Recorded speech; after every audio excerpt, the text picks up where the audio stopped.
Halo teman-teman, perkenalkan kami dari kelompok 6 akan mempresentasikan materi tentang kerajaan Islam dan peninggalannya nih. Tapi sebelum itu, kenalan dulu yuk sama kita. Hai teman-teman, kenalin aku Alisa Tiara Putri, nomor absen 5. Halo teman-teman, kenalin aku Raffi Rayhan Anandita, nomor presensi 31. Halo semua, kenalin aku Rizka Maleha Olinda. Hai teman-teman, kenalin aku Syafia Rasyida Nugriheni, absen 34. Hai teman-teman, kenalin aku Vanessa Ranci Anjani, nomor absen 35. Halo, kenalin aku Wirahmat Fadilaufa, absen 36.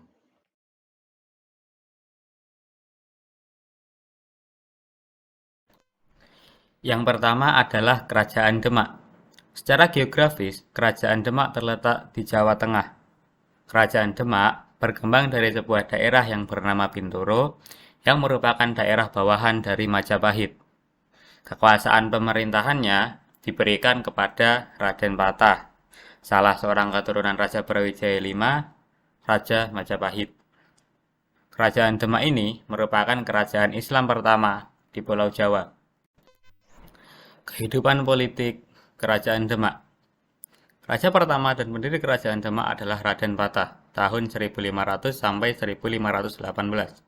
Pada masa pemerintahannya, wilayah kekuasaan Demak meliputi daerah Jepara, Tuban, Sedayu, Palembang, Jambi, dan beberapa daerah di Kalimantan. Pada masa pemerintahannya, dibangun Masjid Agung Demak yang pembangunannya dibantu para wali dan sunan. Pengganti Raden Patah adalah Pati Unus yang memerintah dari tahun 1518 sampai 1521. Masa pemerintahan Pati Unus tidak begitu lama, namun namanya cukup dikenal sebagai Panglima Perang yang memimpin pasukan Demak menyerang Portugis di Malaka. Kerajaan Demak mencapai puncak kejayaannya pada masa pemerintahan Sultan Trenggono. Daerah-daerah yang berhasil dikuasai antara lain Banten, Sunda Kelapa, dan Cirebon. Penguasaan terhadap daerah itu bertujuan untuk menggagalkan terjalinnya hubungan antara kerajaan Pajajaran dengan Portugis. Kerajaan Demak mulai mengalami kemunduran pada masa pemerintahan Sultan Prawoto karena terjadinya perebutan kekuasaan antara Sunan Prawoto dengan Arya Penangsang. Perebutan kekuasaan ini berkembang menjadi konflik berdarah dengan terbunuhnya Sunan Prawoto dan Pangeran Hadiri. Konflik berdarah ini akhirnya berkembang menjadi perang saudara. Dalam perang tersebut, Arya Penangsang terbunuh sehingga tahta kerajaan Demak jatuh ke tangan Joko Tingkir, menantu Sultan Trenggono. Joko Tingkir menjadi raja kerajaan Demak ke daerah Panjang. Kehidupan sosial, ekonomi, dan budaya Kerajaan Demak. Pada masa kekuasaan Kerajaan Demak, kehidupan sosial masyarakatnya diatur sesuai ajaran Islam. Namun, masih ada masyarakat yang menjalankan tradisi lama.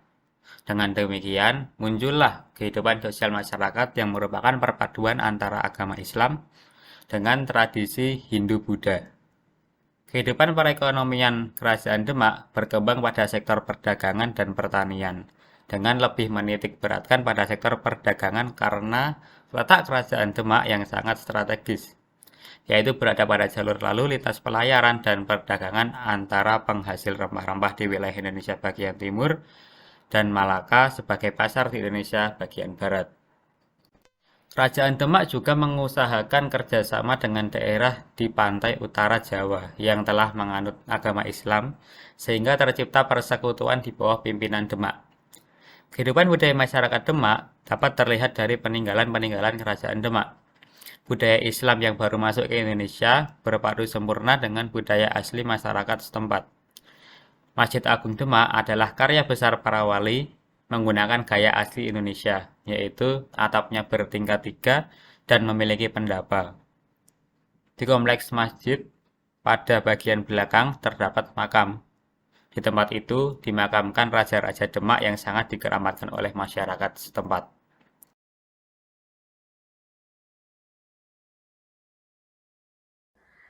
Yang kedua yaitu Kerajaan Aceh. Secara geografis, letak dan kedudukan Kerajaan Aceh strategis, yaitu di sekitar Selat Malaka, terletak di Pulau Sumatera bagian utara, dekat jalur pelayaran dan perdagangan internasional. Ramainya aktivitas pelayaran dan perdagangan melalui bandar-bandar perdagangan, Kerajaan Aceh mempunyai perkembangan kehidupan dalam segala bidang. Selanjutnya yaitu kehidupan politik Kerajaan Aceh. Sultan pertama yang memerintah sekaligus pendiri kerajaan adalah Sultan Ali Muqayyad Shah.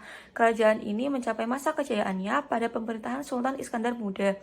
Bandar Aceh dibuka menjadi bandar internasional dengan jaminan pengamanan gangguan laut dari kapal perang Portugis. Wilayah Aceh terbentang dari daerah Deli sampai semenanjung Malaka, namun belum dapat menguasai Malaka karena diduduki oleh Portugis. Pengganti Sultan Iskandar Muda adalah Sultan Iskandar Thani. Masa pemerintahannya tidak lama karena ia tidak memiliki kepribadian dan kecakapan yang kuat.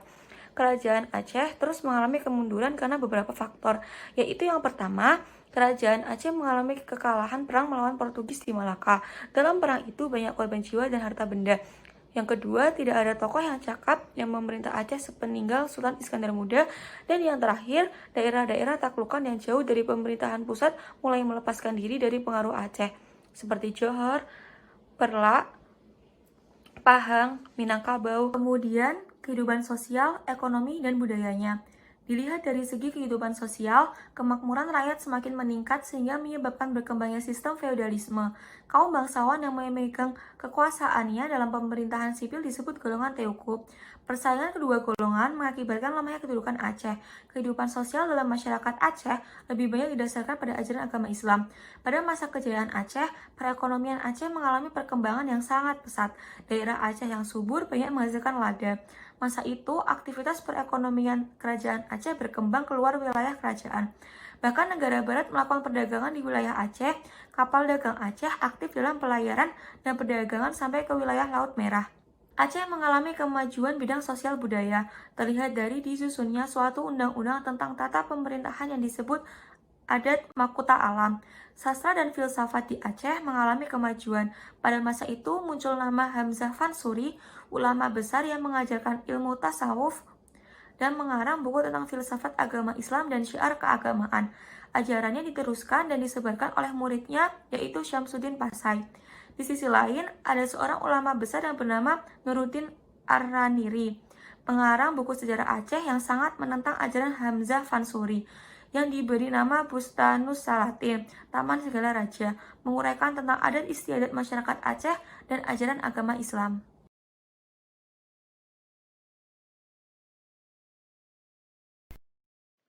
Kerajaan selanjutnya adalah Kerajaan Ternate dan Tidore.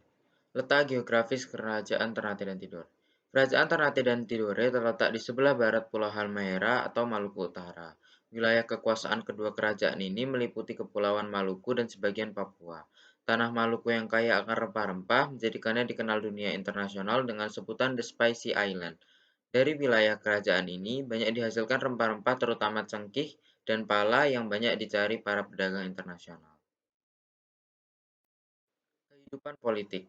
Di Kepulauan Maluku banyak terdapat kerajaan kecil, di antaranya Kerajaan Ternate sebagai pemimpin Uli V, yaitu 5 bersaudara, yang wilayahnya mencakup Pulau Ternate, Obi, Bacan, dan Ambon. Uli Siwa yang berarti Persekutuan 9 bersaudara yang wilayahnya mencakup Pulau Makayan, Halmahera, dan pulau-pulau di antara daerah itu sampai dengan Pulau Papua. Di antara kerajaan kecil di daerah tersebut merupakan bagian dari dua kerajaan yang memegang peran penting, yaitu Kerajaan Ternate dan Tidore. Kedua kerajaan bermusuhan dan ingin menduduki kekuasaan tertinggi atas seluruh daerah Maluku sebagai penghasil rempah. Kerajaan Ternate mendapat bantuan dari Portugis, sebaliknya Kerajaan Tidore dibantu oleh bangsa Spanyol. Maka terjadilah peperangan antara Kerajaan Ternate dan Tidore. Untuk mengatasi pertikaian antara kedua bangsa Eropa tersebut, Paus turun tangan dan mengadakan perjanjian untuk perdamaian keduanya. Perjanjian tersebut disebut Perjanjian Saragossa yang intinya adalah Spanyol harus meninggalkan Maluku dan Portugis tetap dapat melaksanakan kegiatannya di Maluku. Keberadaan Portugis dalam perjanjian itu juga merupakan kemenangan bagi Kerajaan Ternate atas Kerajaan Tidore. Kerajaan Ternate berkembang pesat di bawah kekuasaan raja-raja sebagai berikut. Yang pertama adalah Sultan Zainal Abidin, yang kedua Sultan Tabanji, yang ketiga Sultan Hairun, dan yang keempat Sultan Babullah. Selanjutnya adalah kehidupan sosial, ekonomi, dan budaya. Daerah Maluku memiliki posisi penting sebagai penghasil rempah-rempah sehingga menjadi pusat perhatian dunia. Setiap bangsa berusaha untuk melakukan kegiatan perdagangan di daerah Maluku. Kehidupan seperti itu sangat besar pengaruhnya terhadap hubungan sosial di antara masyarakat di Maluku. Masyarakat Maluku dapat hidup aman dan tentram. Hal itu dipengaruhi oleh kuatnya hubungan sosial antara masyarakat Ternate dan Tidore. Kehidupan ekonomi kerajaan Ternate dan Tidore menitik beratkan pada kegiatan perdagangan sebagai sumber pendapatan. Secara ekonomi, Maluku dikenal sebagai penghasil rempah-rempah seperti cengkeh dan pala. Kedua komoditi itu merupakan barang dagangan yang diperlukan oleh bangsa Eropa. Akibatnya, Maluku sering didatangi oleh para pedagang baik dari Jawa, Sulawesi, Persia, dan Eropa. Pusat perkembangan perdagangan di Maluku mengakibatkan terbentuknya persaingan antar persekutuan itu. Persaingan menjadi semakin tajam setelah datangnya bangsa Eropa ke Maluku. Sebagian besar hasil budaya masyarakat Ternate dan Tidore dipengaruhi oleh keadaan kerajaan yang merupakan kerajaan maritim. Hasil kebudayaan yang terkenal adalah perahu kora-kora.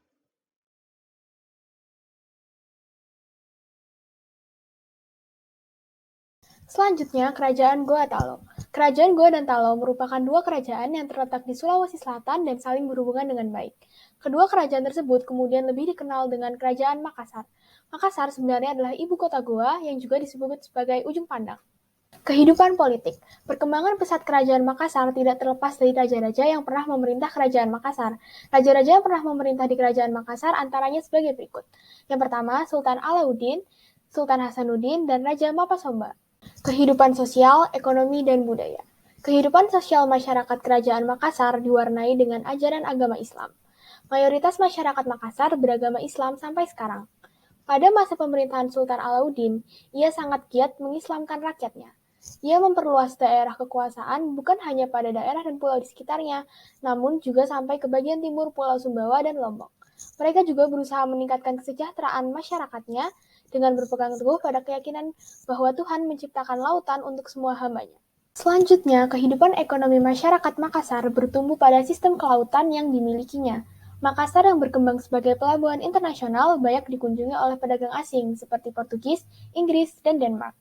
Mereka datang ke Makassar untuk melaksanakan kegiatan dalam bidang perdagangan. Pedagang-pedagang Makassar memegang peranan penting dalam perdagangan di Indonesia, dan mereka menggunakan perahu seperti penisi dan lambo. Hal itu menyebabkan mereka berhadapan dengan Belanda dan menimbulkan perlawanan di mana-mana. Belanda yang merasa berkuasa atas daerah Maluku sebagai sumber rempah-rempah menganggap Makassar sebagai pelabuhan gelap. Di pelabuhan Makassar diperjualbelikan rempah-rempah yang berasal dari Maluku. Terakhir, kehidupan budaya masyarakat Makassar sangat dipengaruhi oleh keadaan kerajaan Makassar yang bersifat maritim. Hasil budayanya seperti alat penangkap ikan dan kapal pinisi. Sampai sekarang, kapal pinisi dari Sulawesi Selatan masih menjadi salah satu kebanggaan bangsa Indonesia. Di samping itu, masyarakat Kerajaan Makassar juga mengembangkan seni sastra yaitu kitab lontar.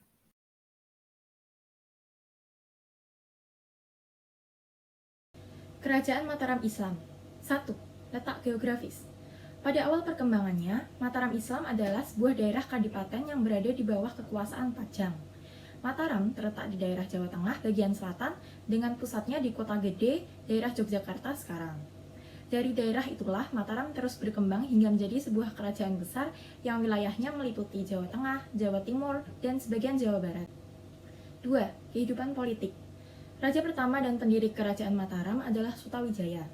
Setelah Sutawijaya meletakkan dasar-dasar pemerintahan kerajaan Mataram, Sutawijaya bergelar Panembahan Senopati ing Sayyidin Alogo Panatagama, artinya kepala bala, tentara, dan pengatur agama.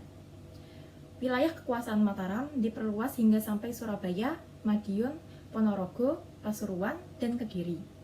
Pada masa pemerintahan Mas Jolang, wilayah Mataram diperluas dengan mengadakan pendudukan terhadap daerah di sekitarnya. Mas Jolang wafat di desa Krapyak, sehingga dikenal dengan sebutan Panembahan Seda ing Krapyak. Pengganti Mas Jolang adalah Raden Mas Rangsang yang bergelar Sultan Agung Hanyokrokusumo. Di bawah pemerintahannya, Kerajaan Mataram mencapai masa kejayaan. Tujuan pemerintahan Sultan Agung adalah mempertahankan seluruh tanah Jawa dan mengusir orang-orang Belanda di Batavia. Setelah wafatnya Sultan Agung, Belanda dapat masuk wilayah Mataram pada masa pemerintahan Sunan Amangkurat I. Beliau bekerja sama dengan pihak Belanda. Hal tersebut membuat ketidaksenangan rakyat Mataram sehingga menimbulkan banyak pemberontakan. Wilayah kekuasaan Mataram menjadi semakin sempit pada masa pemerintahan Sunan Amangkurat II. Hal tersebut dikarenakan sebagian besar wilayah kekuasaannya diambil oleh Belanda. Di daerah Kartosuro, Amangkurat II menjalani pemerintahan di atas sisa-sisa kerajaan Mataram. Setelah Sunan Amangkurat II wafat, wilayah Mataram terbagi menjadi dua melalui Perjanjian Giyanti. Isi Perjanjian Giyanti adalah kerajaan Mataram terbagi menjadi dua, yaitu daerah Kasultanan Yogyakarta yang diperintah oleh Sri Sultan Hamengkubuwono I dan daerah Kasuhunan Surakarta yang diperintah Susuhunan Pakubuwono.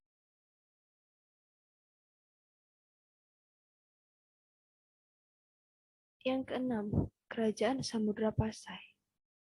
Letak geografis. Kerajaan pertama di Indonesia yang bercorak Islam adalah Kerajaan Samudra Pasai yang terletak di pantai utara Aceh pada muara Sungai Pesangan. Pada muara tersebut terdapat dua kota yaitu Samudra dan Pasai. Kehidupan politik. Kerajaan Samudra Pasai didirikan oleh Marasilu yang berhasil mempersatukan Samudra dan Pasai. Marasilu memeluk agama Islam berkat pertemuannya dengan Syekh Ismail. Marasilu dinubatkan menjadi Sultan Malik As-Saleh. Setelah ia wafat, jabatan Sultan diteruskan pada putranya yaitu Sultan Malik At-Tahir. Kemudian, kedua putra dari Sultan Malik At-Tahir melanjutkan tahta kerajaan dan ibu kotanya dipindahkan ke Lok Sumawe. Tahta selanjutnya diteruskan oleh Sultan Ahmad Brumaret Rumal yang berhasil menjalin hubungan dagang dengan Kesultanan Delhi, India. Kehidupan sejarah ekonomi dan budaya. Samudra Pasai menjadi pusat perdagangan dengan pusat studi Islam yang ramai. Banyak pedagang berdatangan dari Benggala, Gujarat, Arab, dan Cina. Samudra Pasai mengalami kemunduran setelah mendapat serangan dari kerajaan Majapahit. Setelah diyakini adanya hubungan antara Samudra Pasai dan Kesultanan Delhi pada 1349. Sejak saat itu, Samudra Pasai semakin parah akibat pindahnya pusat perdagangan ke Pulau Bintan dan Aceh Utara. Dan pada akhirnya, Samudra Pasai dapat ditaklukkan oleh Kesultanan Aceh.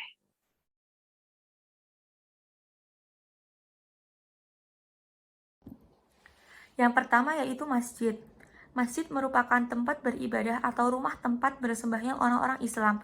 Umumnya, masjid-masjid pada awal penyebaran Islam di Indonesia memiliki ciri khusus antara lain atap bertingkat dan berbentuk bujur sangkar, ada bangunan serambi, di depan atau di samping terdapat kolam berair, memiliki menara, dan pada umumnya terletak di kota menghadap alun-alun. Salah satu contoh masjid peninggalan masa Islam yakni Masjid Demak di Kadilangu, merupakan masjid yang didirikan Wali Songo untuk menghormati berdirinya Kerajaan Demak. Di dalam masjid itu terdapat salah satu tiang utama yang disusun dari serpihan kayu sehingga disebut Soko Tatal. Bukti peninggalan yang selanjutnya adalah keraton. Keraton dibangun sebagai lambang pusat kekuasaan pemerintahan. Pada umumnya, keraton dibangun mengarah ke utara. Bangunan keraton biasanya dikelilingi oleh pagar tembok, parit, atau sungai kecil buatan. Halaman keraton terdiri atas 3 bagian. Bagian belakang amat disakralkan dan tidak boleh sembarang orang memasukinya. Di depan keraton terdapat lapangan luas yang disebut alun-alun. Kemudian di tengah halaman biasanya terdapat pohon beringin sebagai lambang raja yang mengayomi rakyatnya. Contoh kesultanan-kesultanan Islam antara lain adalah Keraton Kasepuhan, Keraton Kanoman, Keraton Raja Goa, Keraton Demak, Keraton Yogyakarta, dan Keraton Surakarta. Bukti peninggalan selanjutnya adalah berupa seni rupa. Seni rupa bentuk peninggalan sejarah bercorak Islam yang termasuk dalam seni rupa yakni kaligrafi dan pahatan atau ukiran pada kayu atau batu. Kaligrafi adalah seni menulis indah dengan merangkaikan huruf-huruf Arab, baik berupa ayat-ayat suci Al-Quran ataupun kata-kata mutiara. Kaligrafi ini hiasan yang biasa kita jumpai dalam sebuah masjid dan batu nisan. Misalnya, kaligrafi yang terdapat pada nisan Ratu Nahrarsyah di Aceh, kaligrafi yang terdapat pada nisan Sultan Malik As-Soleh di Aceh, dan kaligrafi yang terdapat pada dinding Masjid Kalimayat di Jepara. Selanjutnya, upacara dan tradisi. Di masyarakat saat ini berkembang juga bentuk peninggalan sejarah bercorak Islam yang termasuk dalam tradisi dan upacara.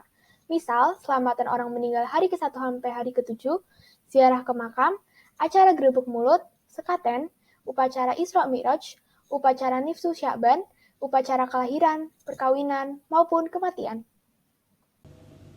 Seni sastra. Salah satu bentuk peninggalan sejarah bercorak Islam adalah seni sastra. Contoh seni sastra yakni 1. Hikayat. Hikayat adalah karya sastra yang berisi cerita tentang kehidupan manusia. 2. Babad. Babad adalah karya sastra berupa cerita berlatar belakang sejarah. 3. Suluk. Suluk adalah kitab-kitab yang berisi masalah gaib, ramalan tentang hari baik atau buruk, dan makna atau simbol tertentu yang dihadapi manusia. 4. Syair. Syair adalah puisi lama yang setiap baitnya terdiri atas 4 baris yang berakhir dengan bunyi yang sama. 5. Seni pertunjukan. Bentuk peninggalan sejarah bercorak Islam yang termasuk dalam seni pertunjukan, misalnya permainan debus di Banten, Minangkabau dan Aceh, tari Saudati di Aceh, rebana, dan kasidahan. Bentuk peninggalan makam. Makam adalah tempat dikebumikannya seseorang yang telah meninggal dunia. Makam bercorak Islam biasanya terdiri dari jirat atau kijing, nisan, dan cungkup. Jirat adalah bangunan yang terbuat dari batu yang berbentuk persegi panjang. Nisan adalah tonggak pendek yang ditanam di dalam tanah sebagai tanda. Cungkup adalah bangunan mirip rumah yang berada di atas jirat. Contoh makam bercorak Islam adalah makam Maulana Malik Ibrahim di Gresik, makam Sultan Malik As-Saleh di Aceh, dan makam Sultan-Sultan Mataram di Mukiri. Sekian penjelasan dari kelompok kami, semoga bermanfaat ya. Wassalamualaikum warahmatullahi wabarakatuh.